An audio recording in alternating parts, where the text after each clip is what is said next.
The stars have been quiet for a very long time. Humanity looked up at the night sky and wondered if they were alone. They sent radio signals into the darkness. They built telescopes and pointed them at distant planets. They dreamed of meeting other life forms somewhere out there.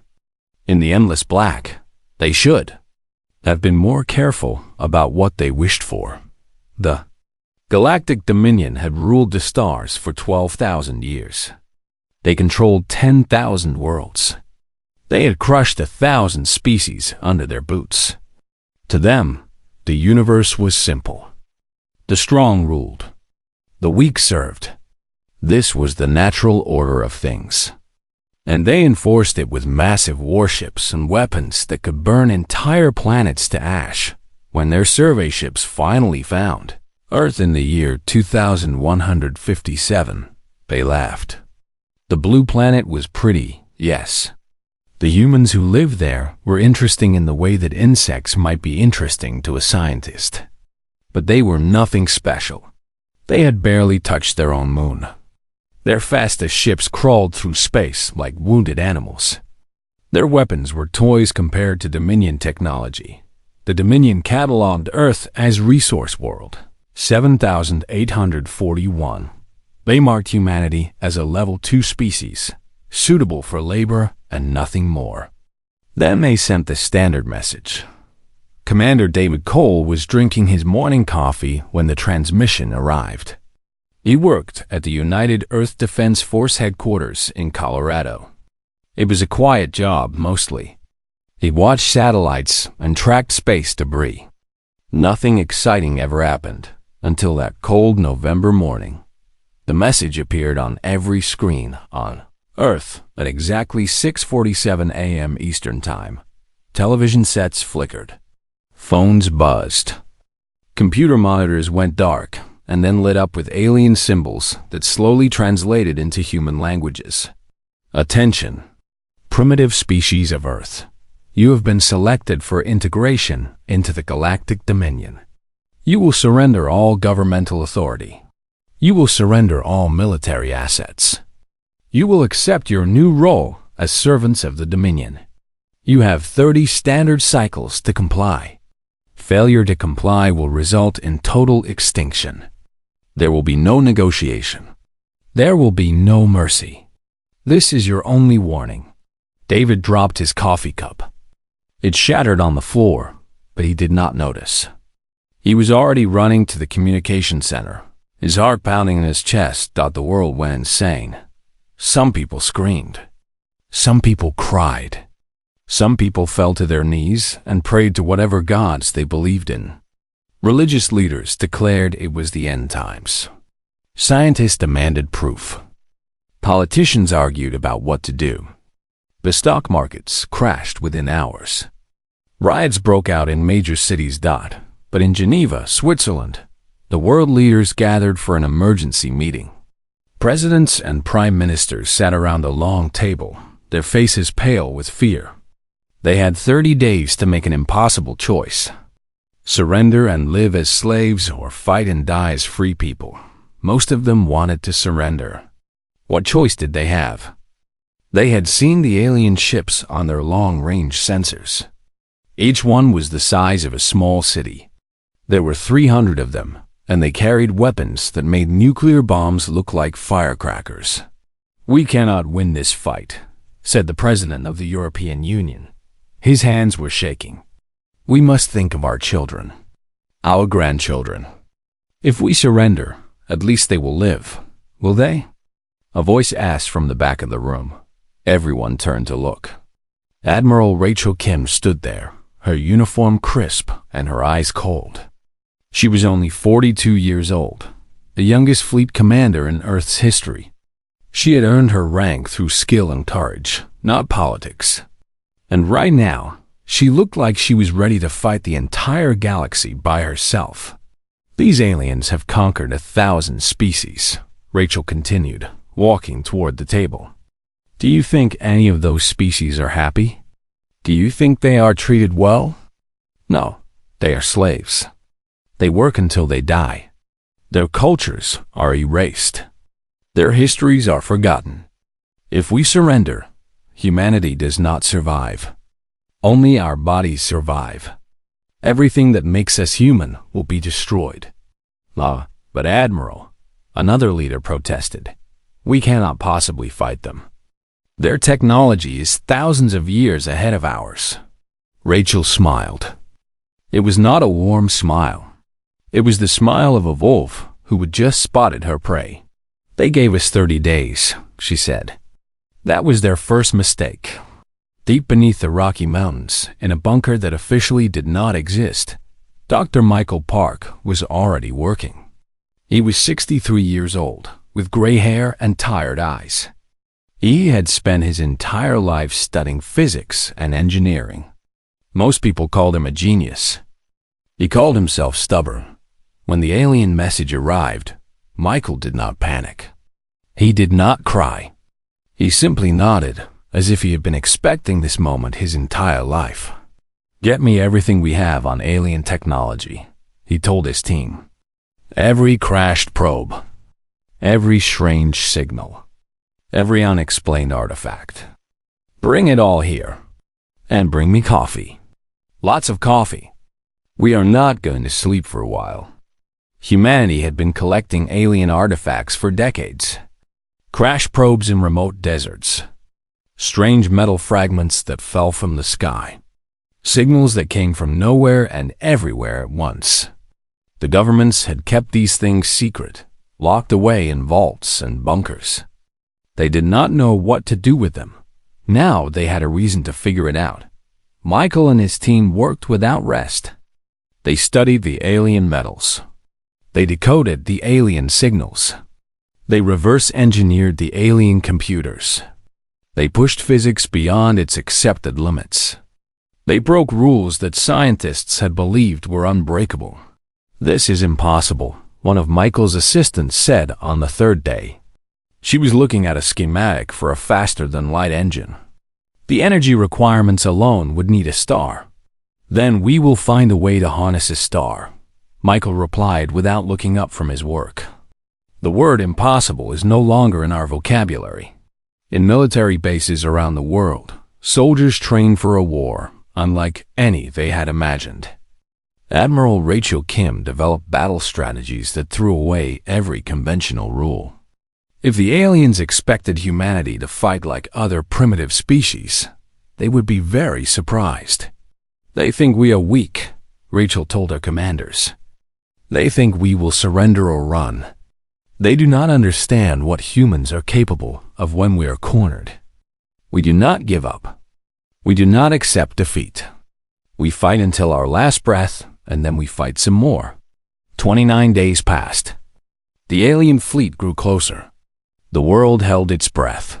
On the morning of the 30th day, the Dominion Supreme Commander sent another message. Your time is up, humans. Prepare for conquest. He expected to find a planet ready to surrender. He expected terrified primitives begging for mercy. He expected an easy victory. Instead, he found Admiral Rachel Kim waiting for him, standing on the bridge of a ship that should not exist. Behind her floated a fleet of human warships, crude and ugly, but armed with weapons that made no scientific sense. Rachel opened a channel to the alien fleet. Her voice was calm and steady. You made a mistake, she said. You should have attacked immediately. You gave us 30 days, and we used every single second. Now we are going to show you what humanity can do when someone threatens our home. This is your only warning. Leave our solar system, or we will destroy you. The Supreme Commander laughed. No primitive species had ever threatened the Dominion. This was clearly a bluff. He ordered his fleet to attack. That was his second mistake. The Dominion fleet moved toward Earth like a dark cloud. 300 warships, each one massive and terrible. Their hulls were black as night and covered with weapons that glowed with deadly energy. In 12,000 years of conquest, they had never lost a battle. They expected this fight to be over in minutes. Captain James Lee stood on the bridge of the ESS Defiance and watched them come. The Defiance was humanity's first faster-than-light warship. It had been built in 29 days of desperate work. The metal was rough. The engines made strange noises. Half the systems had never been tested properly. But it was real, and it was armed, and James was ready to use it.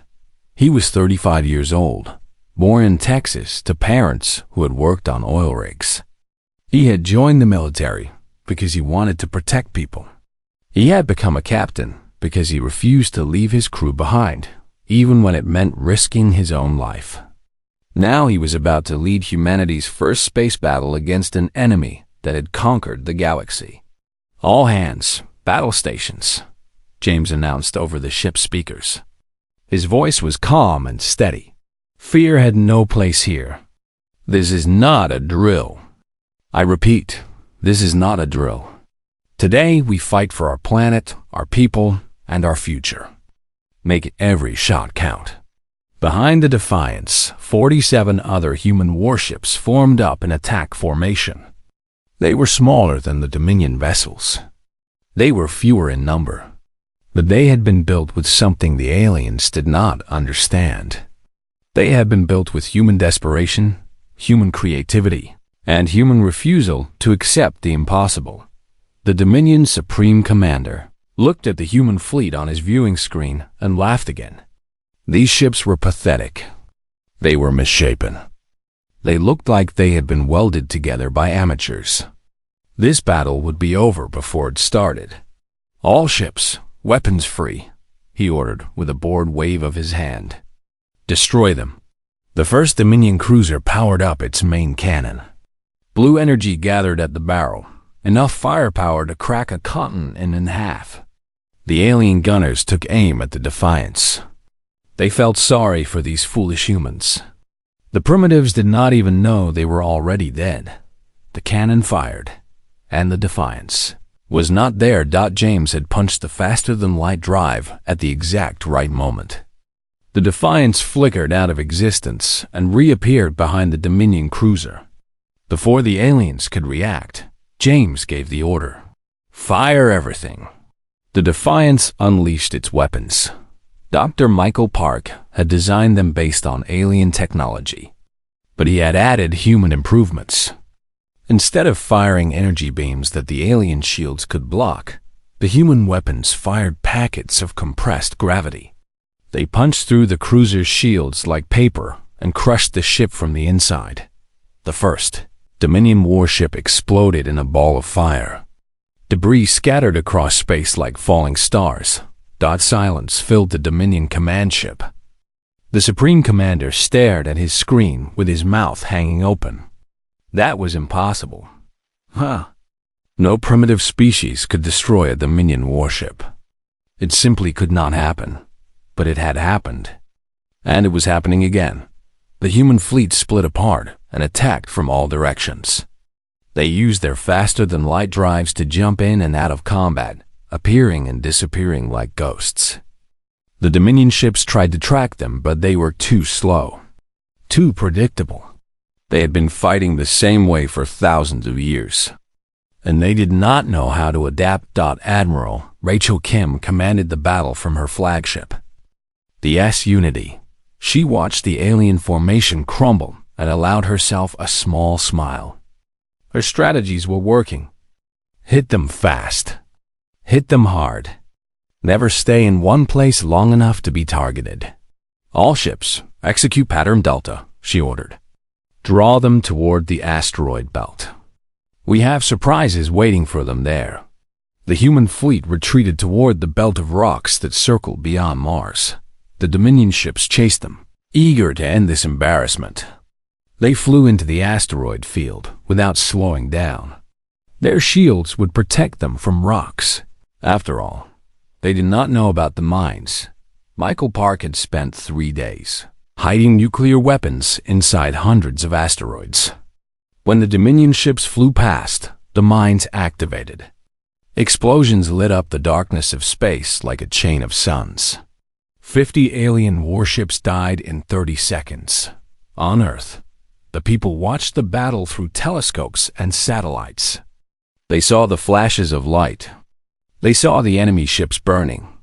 For the first time since the alien message arrived, they felt something they had almost forgotten. They felt hope, but the battle was not over. The Dominion still had 200 ships, and they were angry now. Very angry. "Destroy the planet," the Supreme Commander screamed. His face had turned purple with rage.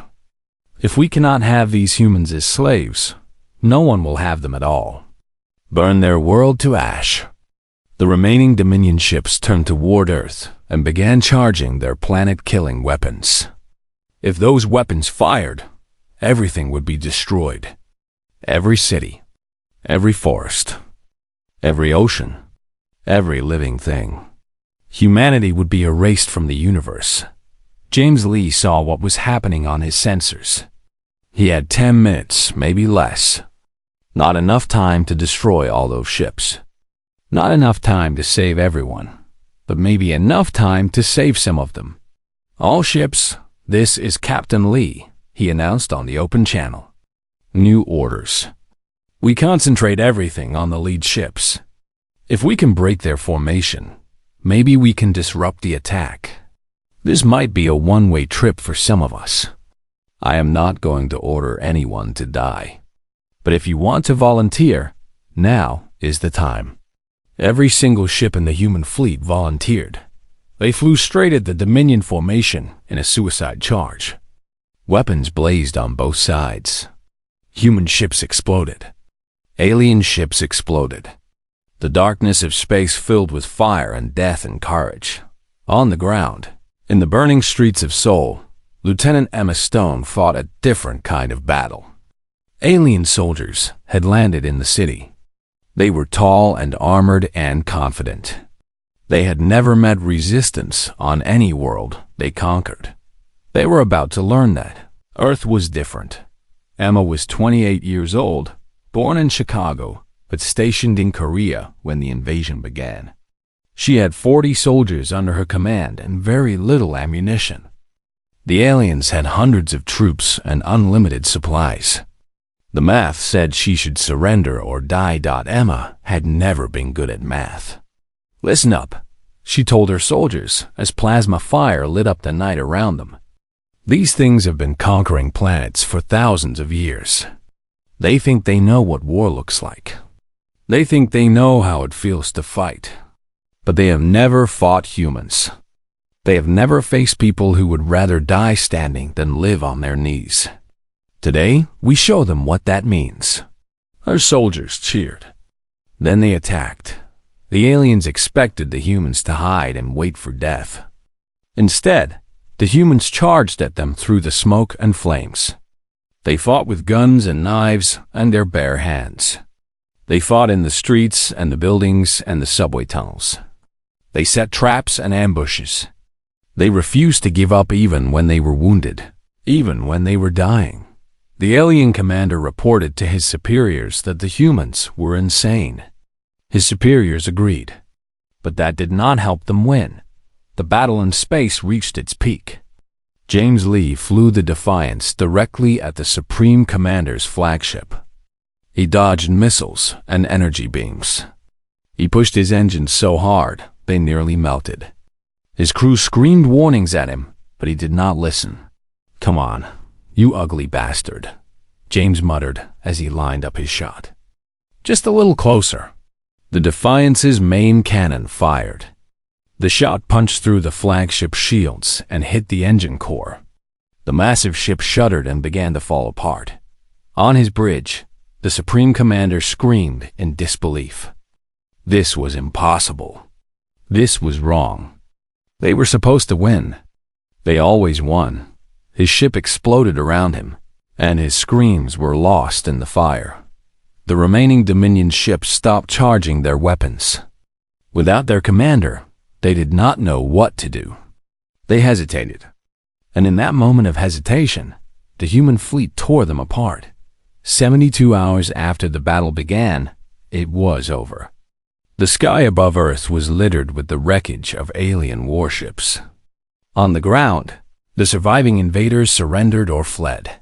Humanity had won their first battle. They had lost millions of people. Cities lay in ruins. The scars would take generations to heal. But they had done the impossible. They had defeated the masters of the galaxy. Admiral Rachel Kim stood on the bridge of the Unity and looked at the stars. Somewhere out there, more enemies were waiting. More battles were coming. This was only the beginning. Send a message to every human on Earth, she ordered. Tell them what we did today. Tell them we are not victims anymore. Tell them we are not prey. And tell the Dominion this. We are coming for you.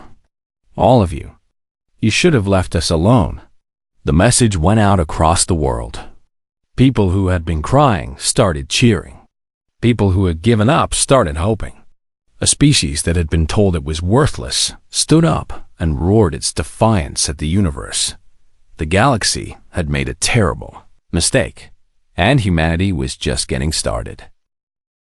The Galactic Dominion had not lost a war in 12,000 years. Their leaders sat on golden thrones and ruled 10,000 worlds without fear. They believed they were invincible. They believed their power would last forever. Then the reports from Earth arrived. The High Council gathered in their great chamber, a room carved from pure crystal that floated above their capital world. They read the reports 3 times because they could not believe them. The invasion fleet was destroyed. The Supreme Commander was dead. A primitive species with barely any technology had somehow defeated the greatest military force in the galaxy. This must be a mistake, said the eldest counselor. Perhaps there was a malfunction. Perhaps our commander was incompetent. 300 warships, another counselor whispered. All of them gone. How is this possible? They argued for days. They blamed each other. They blamed their commanders. They blamed everyone except themselves. But in the end, they had to accept the truth. Humanity had won. And now something had to be done about it. We will send a larger fleet, the eldest counselor declared. We will crush these humans and make an example of them. No species will ever defy us again. 6 months later, they sent 2,000 warships to Earth. They never arrived. Admiral Rachel Kim had not been sleeping during those 6 months. She had been building. Every factory on Earth worked around the clock, producing warships and weapons and armor. Every scientist pushed the boundaries of what was possible. Every soldier trained for the battles to come. But more importantly, Rachel had been planning. She knew the Dominion would send more ships. She knew they would expect to find humanity hiding on Earth, waiting to be destroyed. So she made sure they found something else instead. The human fleet met the Dominion Armada halfway between Earth and the nearest star system. 2,000 alien ships faced 500 human ships.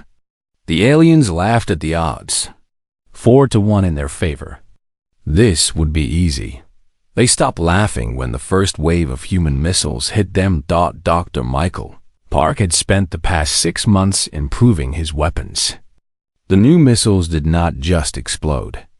They carried tiny black holes that tore through shields and armor like water through sand. They carried viruses that infected alien computers and made them turn against each other. They carried surprises that the Dominion had never imagined. Lieutenant Commander Kate Miller led the fighter squadrons that screamed through the chaos of battle. She was 30 years old, with short red hair and a smile that made her enemies nervous. Her squadron was outnumbered 5-1, and she loved it. Good odds, she remarked over the radio as her fighters dove into a group of alien bombers. I was worried this would be too easy. Her pilots laughed. They had learned to laugh in the face of death. It was a human thing the aliens had discovered.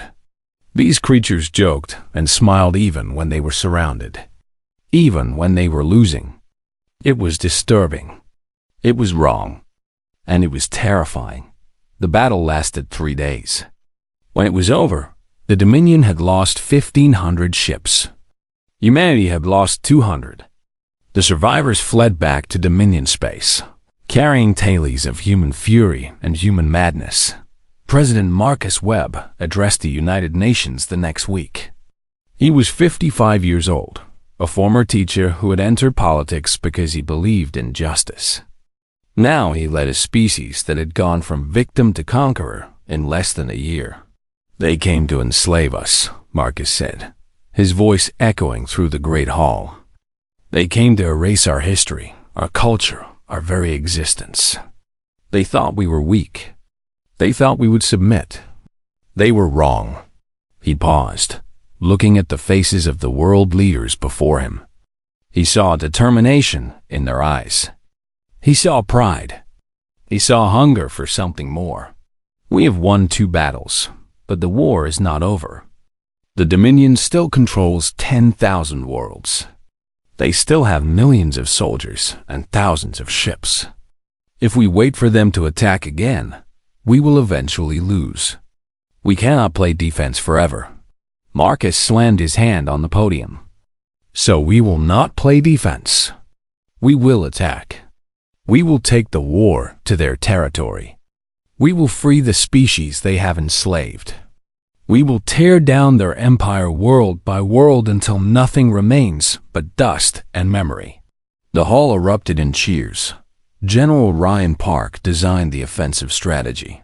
He was a small man, quiet and thoughtful, but his mind worked like a machine. He studied every battle the Dominion had ever fought. He found their weaknesses. He found their patterns. And he built a plan to exploit them. "The Dominion has been fighting the same way for thousands of years," Ryan explained to the War Council. "They use overwhelming force. They attack in straight lines. They expect their enemies to fight the same way. But we will not fight the same way. We will be unpredictable. We will attack where they least expect it. We will use guerrilla tactics on a galactic scale." The human fleet split into dozens of smaller groups. They struck at supply lines and communication centers. They attacked mining colonies and fuel depots. They disappeared before the Dominion could respond, only to appear somewhere else and strike again. The aliens did not know how to handle this. They sent fleets to chase the human raiders, but the humans were always gone by the time they arrived. They strengthened their defenses, but there were too many targets to protect. They tried to negotiate, but the humans refused to talk. "We do not forgive," Admiral Rachel Kim said when the Dominion requested a ceasefire. "We do not forget. You tried to exterminate our species. Now you will pay the price." The human advance continued. They captured their first alien world 6 months after the offensive began. It was a small planet called Proxima 3, used by the Dominion as a forward base. Lieutenant Commander Kate Miller led the assault, flying her fighter straight through the orbital defenses while the rest of the fleet provided cover. "This is Miller to all ships," she announced as her fighter dodged enemy fire. "I have visual on the command center. Beginning attack run." Our missiles turned the command center into a crater. Without leadership, the alien defenders surrendered within hours. For the first time in history, humans planted their flag on an alien world. But the victory was not just military. When human soldiers entered the Proxima 3 prison camps, they found something that changed everything. They found slaves. Thousands of aliens from dozens of species had been forced to work in the Dominion mines. They were thin and sick and broken. They had forgotten what hope felt like. And when they saw the human soldiers, they did not understand what was happening. "Who are you?" asked a creature with blue skin and 4 arms. "Are you new masters?" Captain James Lee knelt down to look the alien in the eye. He had led the ground assault and had seen many terrible things in his life. But the suffering in this alien's face hit him harder than any weapon. "No," James said softly. "We are not your masters. We are not anyone's masters. We are humans, and we are here to set you free." The alien stared at him for a long moment. Then tears began to fall from its strange eyes. "Free?" It whispered, as if the word was a language it had forgotten. "We can be free?" Yes, James said. From now on, no one owns you. No one owns anyone. The Dominion's rule is ending, and we will make sure of it. Word spread quickly through the galaxy. The humans were not just fighting for themselves. They were fighting for everyone. They were freeing slaves and destroying the chains that had bound thousands of species for thousands of years. Some of those species began to wonder if maybe, just maybe, they could fight too. The Dominion High Council was terrified now. They had tried to crush a primitive species, and instead they had created a monster. The humans were advancing. The slaves were hoping. The Empire was shaking. We must destroy them completely. The eldest counselor screamed. No mercy. No survivors. Every human must die, or we will lose everything. They began gathering their greatest fleet. Every ship they could spare. Every soldier they could find. They would hit Earth with such force that nothing would survive. Not the humans. Not their ships. Not even their planet. But they were too late. The humans were no longer hiding on Earth. They were everywhere. And they were not alone anymore. General Ryan Park received reports of something unexpected. Alien ships were appearing in human space, but they were not attacking. They were asking to join the fight. The Dominion enslaved our people for 3,000 years, said the captain of a ragged vessel that had once served the Empire. We heard what the humans did at Proxima 3. We heard that you fight for freedom. We want to fight beside you. Ryan smiled. It was a thin smile, but it was real. Welcome to the war, he said. Together, we are going to burn the Dominion to the ground. The galaxy was changing. The empire that had seemed eternal was crumbling. And at the center of the storm stood humanity, fierce and determined and utterly without mercy for those who had tried to destroy them. The reckoning had begun. The Dominion had ruled the galaxy for 12,000 years, and in that time, they had conquered over 1,000 different species.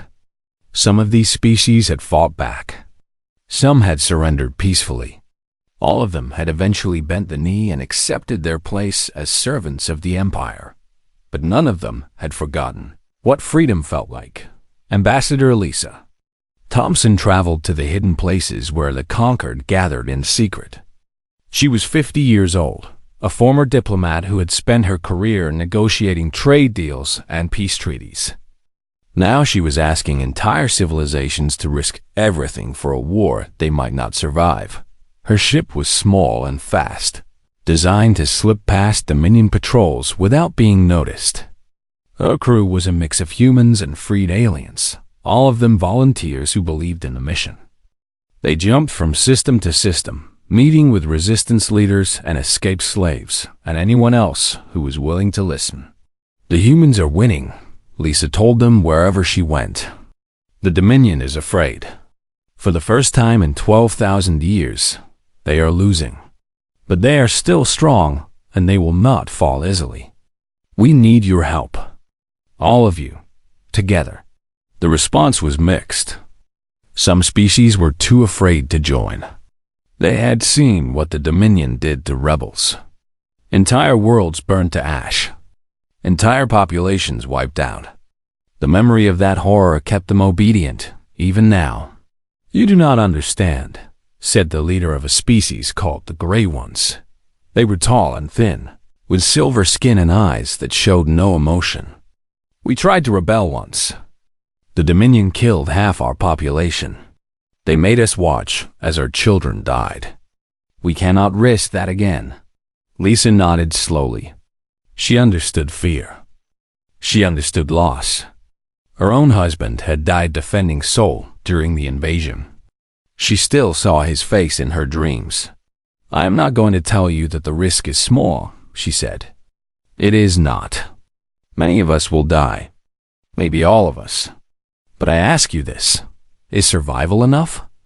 Is it enough to live on your knees, generation after generation, forever? Or is there something more important than survival? The Gray One leader stared at her for a long time. Something flickered in those emotionless eyes. something that might have been hope. "We will think about your offer," he said finally. "That is all I can promise." Lisa accepted that answer and moved on. She had many more species to visit, and not much time. Meanwhile, the war continued to rage across the galaxy. Admiral Alex Reed commanded the growing Alliance fleet. He was 60 years old, a career military man who had seen 3 wars before the aliens ever arrived. He had thought he would retire peacefully and spend his last years fishing. Instead, he was coordinating the largest military operation in human history. The fleet had grown from a handful of human ships to a force that included vessels from 50 different species. They were mismatched and strange, built by civilizations with different technologies and different ideas about design. But they all shared one thing: a burning hatred for the Dominion. "We have received word from the humans at Proxima 7, Alex announced to his command staff. "They have captured the supply depot and seized enough fuel to keep our ships running for 6 months. Well done to all involved." His staff cheered, but Alex raised his hand for silence. "We cannot celebrate yet. The Dominion is gathering their main fleet at Throne World. Our scouts estimate 15,000 warships, maybe more. They are preparing for a final offensive. If they reach Earth before we are ready, everything we have done will be for nothing." General Ryan Park studied the holographic map floating above the table. The red dots representing Dominion forces far outnumbered the blue dots of the Alliance. But the blue dots were scattered everywhere, hitting targets across 100 star systems. The red dots were concentrated in one place. "They have made a mistake," Ryan said thoughtfully. "They are gathering everything in one location. That makes them strong in one place, but weak everywhere else. If we can keep them busy defending their outer territories, we can buy time to build our own fleet." "How much time do we need?" Alex asked. 6 months. Maybe a year. We need to bring more species into the Alliance. We need to build more ships. We need to train more soldiers.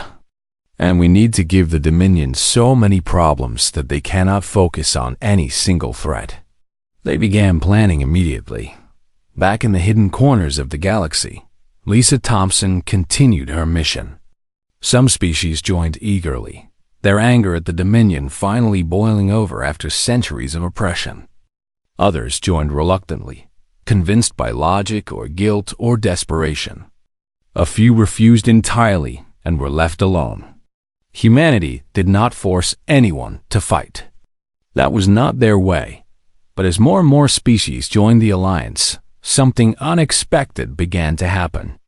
They started to believe. The Dominion had taught them that resistance was futile, that the Empire was eternal, that their only choice was to obey and survive. But now they saw humans, a species barely capable of space travel a few years ago, defeating the Dominion again and again. They saw slaves being freed.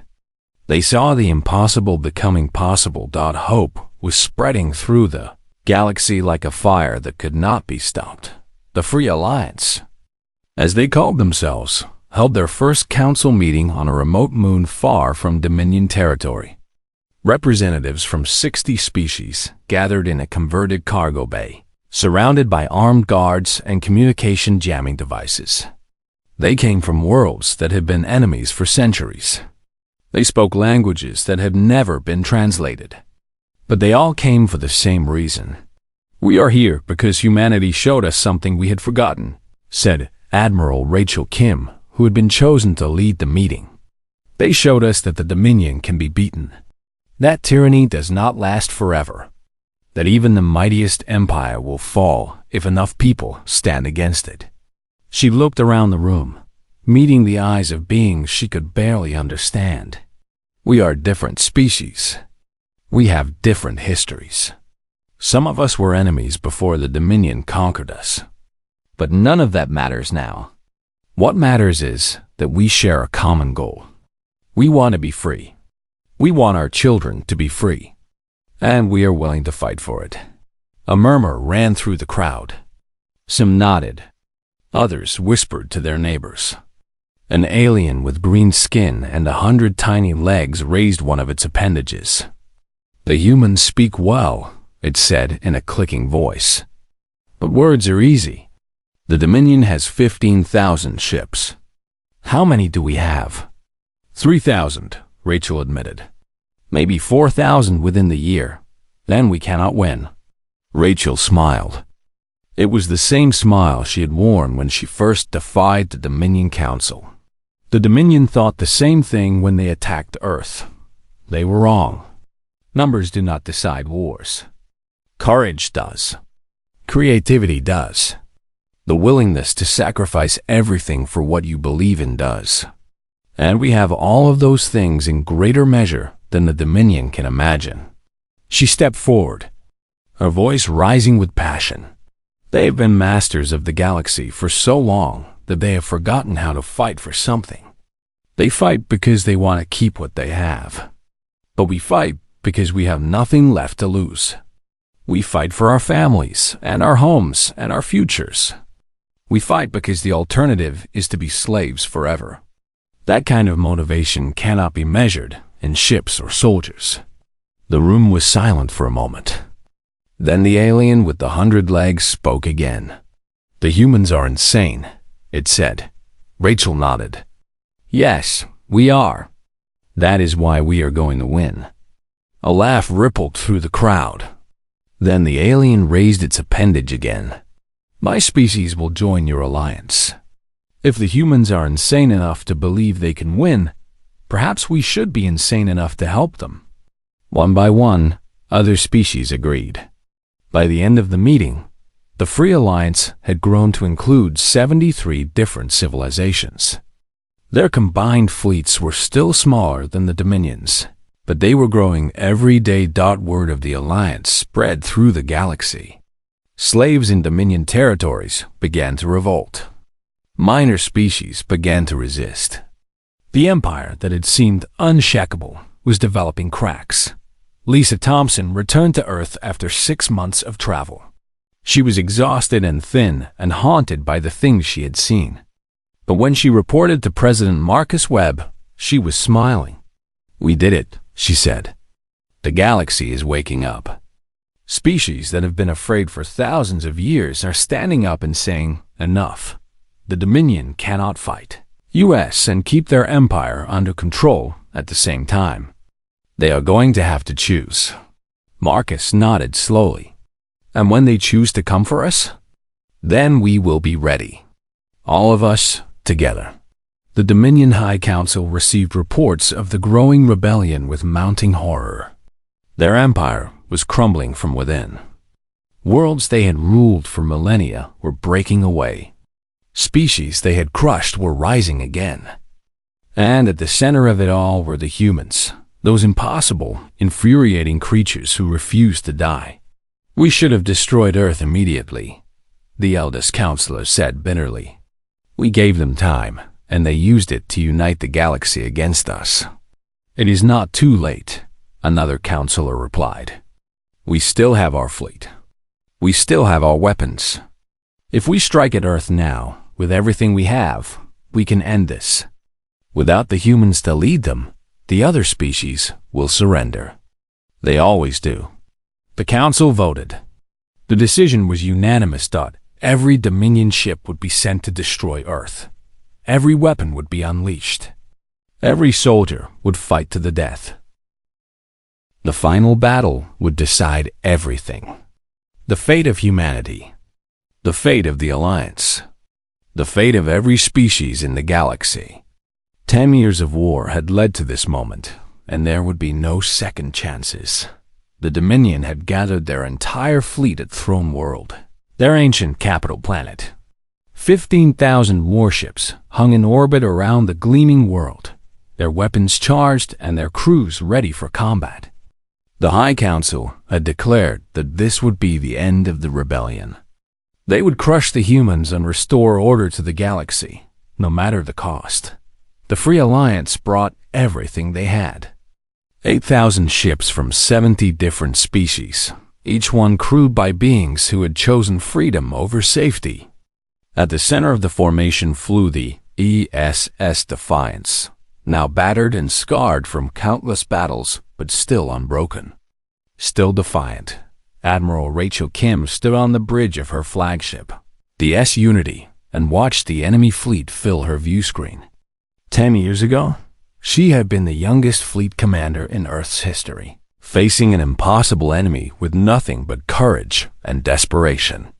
Now she commanded the largest allied force the galaxy had ever seen. "All ships, this is the Admiral," she announced over the open channel. Her voice reached every vessel in the fleet, heard by beings of 100 different forms who had all gathered for this moment. 20 years ago, the Dominion came to Earth and called us primitives. They said we were too weak to matter, too small to notice. They thought they could erase us with a single fleet. She paused, feeling the weight of history on her shoulders. They were wrong. We fought back. We survived. And then we did something they never expected. We brought the fight to them. We freed their slaves. We tore down their empire. We united a galaxy that had been divided for 12,000 years. Her voice hardened into steel.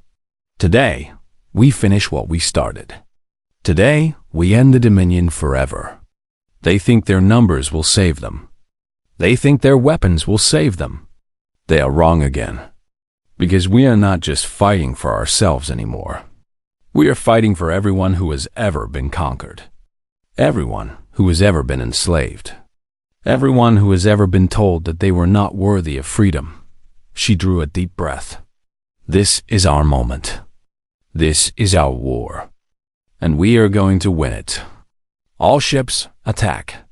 The battle began. The two fleets crashed together like waves of fire and metal.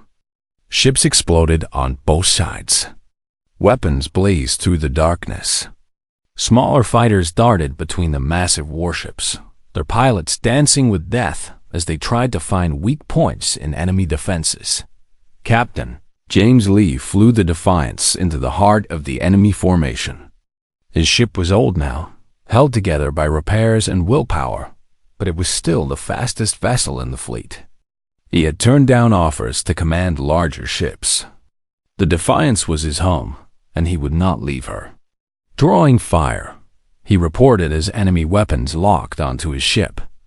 Multiple contacts. They really want to kill me. Then give them a good chase, Rachel replied. We need their attention while the main fleet moves into position. James grinned and pushed his engines harder. The Defiance shot through the Dominion formation like a knife, dodging missiles and energy beams with impossible grace. Behind him, dozens of enemy ships abandoned their positions to chase him. Exactly as planned. General Ryan Park commanded the ground forces from a transport ship in the rear of the fleet. His job was to wait until the orbital battle created an opening, then lead the assault on the planet itself. He had 50,000 soldiers under his command, drawn from every species in the Alliance. They were the strangest army ever assembled. But they were also the most motivated.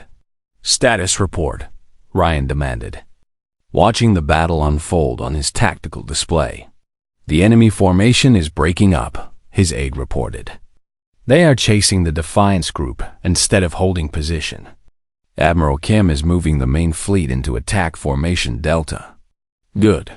Tell the soldiers to prepare for drop. We go the moment those orbital defenses are down. In space, the battle reached its peak. Lieutenant Commander Kate Miller led her fighter squadron against a group of Dominion cruisers that were trying to flank the Alliance fleet. She had been fighting for 10 years now, and she had learned every trick the enemy knew. They could not surprise her anymore. All fighters concentrate fire on the lead cruiser, she ordered. Take out their engines first, then their weapons. Let them drift. Her squadron obeyed without question. They had flown together for so long that they moved like a single organism, each pilot knowing exactly what the others would do. The lead cruiser's engines exploded, and the massive ship began to spin out of control. "One down," Kate announced, moving to the next target. But the Dominion was not finished. Their High Commander, an old and ruthless being who had crushed 100 rebellions, watched the battle from his command ship and made a decision. If they could not defeat the Alliance fleet, they would make sure the Alliance could not claim victory either. "All ships, prepare the extinction protocol," he ordered. "If we cannot have the galaxy, no one will." Deep within the Dominion fleet, massive weapons began to power up. These were planet killers, designed to crack worlds in half. They had been built thousands of years ago, used only twice in all of Dominion history. Each one could destroy an entire planet with a single shot, and they were pointed at every homeworld in the Alliance, including Earth. Rachel saw the weapons charging on her sensors. Her heart froze in her chest. If those weapons fired, billions would die. Everything they had fought for would be lost. "All ships, new priority," she shouted over the comm. "Destroy those planet killers. Everything else is secondary. We cannot let them fire." The Alliance fleet surged toward the massive weapons platforms, but they were too far away. The planet killers would fire before they could be destroyed. James Lee saw what was happening and made his choice. The Defiance was the fastest ship in the fleet. It was also the closest to the weapons. "All hands, brace for impact," he told his crew. "We are going in." He pushed the engines past their safety limits. Alarms screamed warnings that he ignored. The Defiance shot toward the nearest planet killer like a bullet. "James, what are you doing?" Rachel demanded over the comm. "My job," he replied simply. "It has been an honor serving with you, Admiral." The Defiance slammed into the planet killer at full speed. The impact tore through armor and machinery and power cores. The massive weapon exploded in a ball of fire that lit up the darkness for 1,000,000 miles. James Lee closed his eyes as the explosion consumed his ship. He thought of Earth. He thought of the friends he had lost. He thought of the war they had won. He died smiling. The destruction of the first planet killer created a chain reaction. The explosion damaged 2 more weapons platforms. Alliance ships rushed in to finish them off. One by one, the planet killers were destroyed before they could fire. The Dominion High Commander screamed in fury. His ultimate weapons had failed. His fleet was crumbling. The slaves he had ruled for thousands of years were now killing his soldiers by the thousands. "Retreat," he ordered finally. "All ships, retreat to the inner system. We will regroup," and he never finished the sentence. General Ryan Park's ground forces had landed on Throne World during the chaos of the battle. They fought through the streets of the capital city, pushing toward the palace where the High Council hid. The Dominion soldiers fought hard, but they were fighting beings who had nothing left to lose. Ryan led the assault on the palace himself. He was 65 years old, too old for this kind of fighting, but he refused to send his soldiers anywhere he would not go himself. They breached the gates. They cleared the halls. They climbed the stairs toward the throne room where the High Council waited. The eldest counselor met them with a weapon in his hands. He was ancient and weak, but his eyes burned with hatred. "You cannot win," he snarled. "We are eternal. The Dominion will rise again. We will crush you and everyone who helped you." "We will," Ryan shot him. The old counselor crumpled to the floor and the Dominion died with him. Silence swept across the battlefield. In space, the remaining Dominion ships stopped firing. On the ground, the soldiers dropped their weapons. The High Council was dead. The Empire was broken. After 12,000 years, it was finally over.